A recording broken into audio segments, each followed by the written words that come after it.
lumalabas ho, Mr. Chairman, slide 3, na from 2022 to 2025,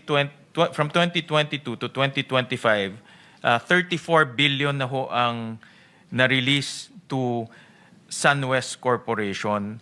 And ito hong data, sinabit ho sa amin to ng DPWH kung ano po yung mga projects na na-release na sa SunWest Corporation. At tinignan ho namin at which process of the budget nakapasok ho yung mga projects. Makikita ho natin in 2023, 1 billion nasa unprogrammed appropriation. In 2024, 3.2 billion nasa unprogrammed appropriation.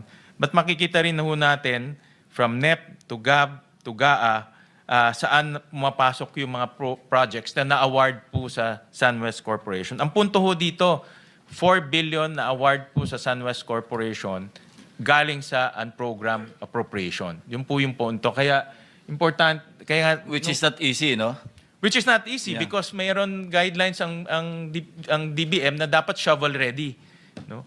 So tinignan rin ho namin yung isa pang corporation, Hightone Corporation, which is connected to Zaldico rin.